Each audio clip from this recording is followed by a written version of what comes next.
Pour ce bicentenaire de la visite de Napoléon à Castellane, tout sera prêt pour une commémoration réussie. Le soleil après la pluie des derniers jours. Les horaires de passage seront respectés malgré une organisation complexe, n'en doutons pas. Les médias, les télévisions, les journalistes radio, les journalistes locaux, les communicants étaient là, prêts à patienter et à se préparer pour saisir les images de la reconstitution historique. La troupe de passionnés nous montrait toute la motivation qui les anime pour entrer dans leurs personnages au passage de la foule, à l'arrivée dans les différents villages. On a pu voir dès 10h30 les villageois, les visiteurs, les médias chercher l'endroit stratégique de la bonne prise de vue.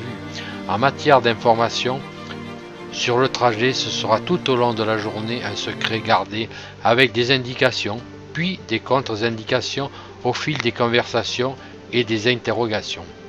Tout le monde pourra cependant se positionner au moment opportun pour saisir les bonnes images et procéder au travail d'information qui viendra fleurir les journaux télévisés, les quotidiens ou les rubriques radio.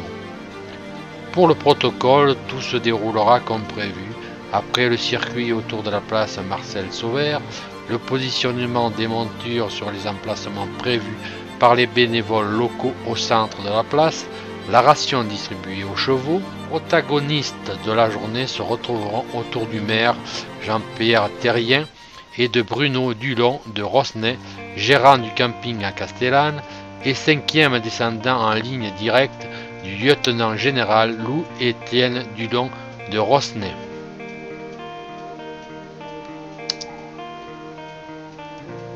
Attentif! L'empereur a été accueilli à Castellane par monsieur le sous-préfet Francoul, avec qui il déjeuna au 34 rue Nationale où était située la sous-préfecture de l'époque.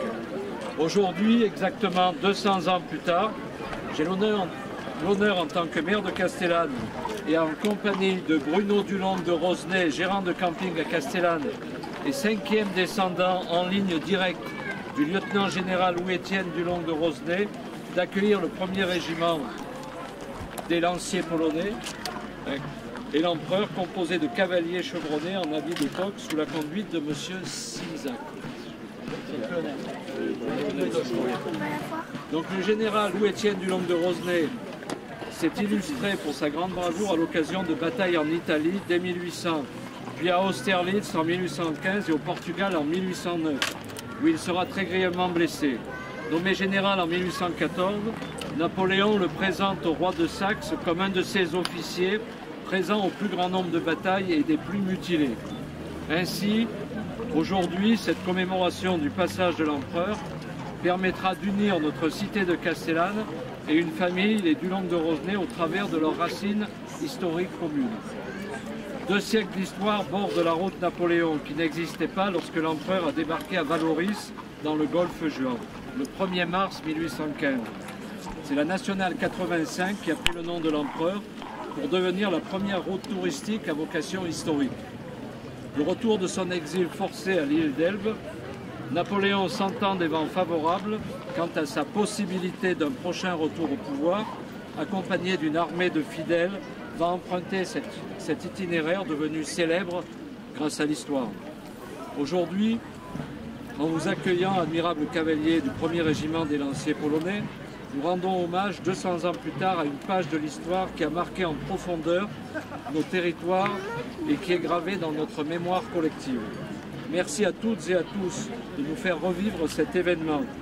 La commune de Castellane est honorée de votre présence et maintenant, place au vert de l'amitié et bonne chance pour la poursuite de ce beau périple. Merci à vous. Vive l'empereur! Vive l'empereur!